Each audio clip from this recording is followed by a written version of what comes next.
Another crime of NATO against Libyan civilians.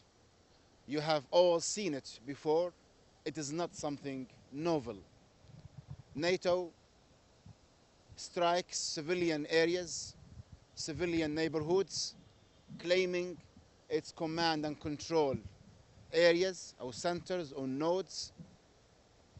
NATO kills children, kills mothers and fathers.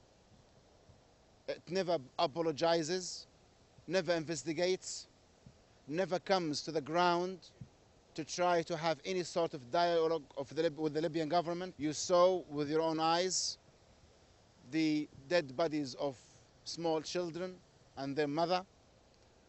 There are many other examples around the country. Unfortunately, we are only able to take you to some scenes of these crimes. These take place every day. Sometimes whole families are killed.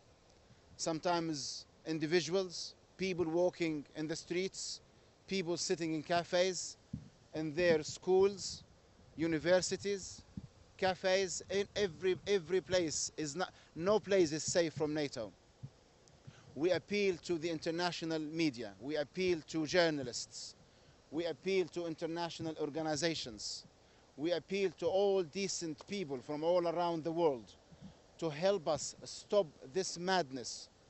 NATO never came to protect civilians. The Libyan government was fighting against armed rebels. And now NATO is in Libya for months upon months, destroying our infrastructure, our electricity, our schools, our checkpoints that keep our cities safe, attacking houses, civilian neighborhoods. You saw that in Arada neighborhood, in Sarman city, today in Zlitan city, in Gargour, in many places. The number of civilian deaths is over 1,000 by now, and this excludes all military casualties. You have to convey the horror scenes you came across today to the world. You have to direct the hard questions to NATO. I receive your questions almost on a daily basis. You ask us the hard questions. We answer you faithfully and truthfully. We are asking you to direct the hard questions back home to your governments, especially if you are from the Western countries, from NATO's countries.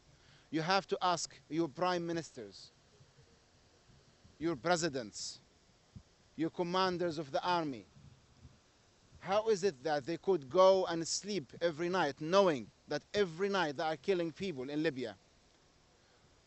When the Libyan government, for months upon months, have been seeking dialogue, have agreed to the African Union roadmap, have agreed to direct negotiation with the rebels, even before NATO started the attacks, people seem to forget these very basic and essential things that we agreed to every single negotiation proposal, every single peace proposal.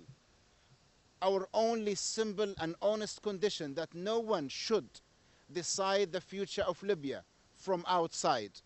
And no one has the right to speak for the Libyan people except the Libyan people themselves. Hardly a bad condition to make. But no one is listening to us. And NATO continues to bombard our cities. Libya is a vast country. The killing continues in far places that we cannot take you to.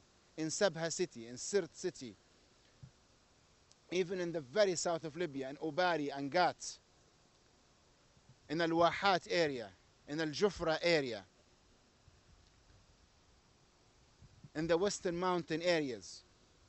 So you as journalists, you have this moral duty to ask these hard questions and not ask them once, but persist.